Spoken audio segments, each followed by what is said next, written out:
से ये मेरा अनुरोध है कि कृपया लॉकडाउन का पालन करें, इधर उधर ना जाए और अपने घर में ही रहे।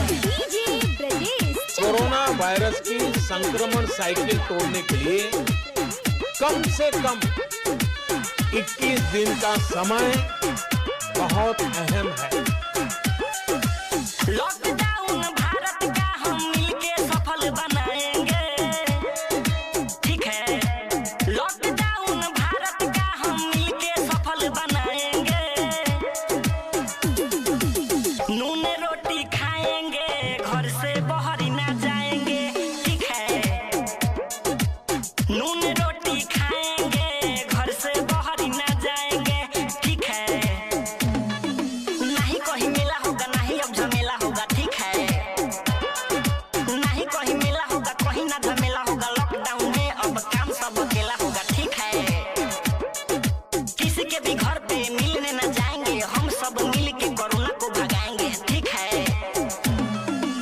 खुद भी बचेंगे और सबको हम बचाएंगे, ठीक है। खुद भी बचेंगे और सबको हम बचाएंगे। नून रोटी खाएंगे, कोरोना को भागाएंगे, ठीक है। नून रोटी खाएंगे, घर से बाहर न जाएंगे, ठीक है।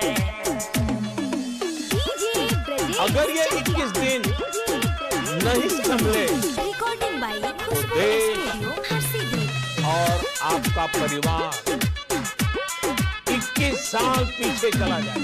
भारत देश को सफलता ये पाना है, ठीक है। भारत देश को सफलता ये पाना है, चाहे कुछ भी हो कोरोना को मिटाना है, ठीक है। सुन मेरे भाई, ये बीमारी ला इलाज है, घर में ही बैठे रहो, यही एक इलाज है, ठीक है। अलबा गोस्वामी गा के सबको ये समझाएंगे। सूरज अनिल गा के सबको ये समझाएंगे। नून रोटी खाएंगे, घर से बाहर ना जाएंगे, ठीक है। नून रोटी खाएंगे, घर से बाहर ना जाएंगे, ठीक है। लॉकडाउन भारत का हम मिलके सफल बनाएंगे, ठीक है। लॉकडाउन भारत का हम मिलके सफल बनाएंगे। नून रोटी खाएंगे, घर से बाहर ना जाएंगे, ठीक है। नून रोटी खाएंगे, घर से बाहर ना जाएंगे, अब ठीक है। Recording by Khushbu studio Harsiddhi.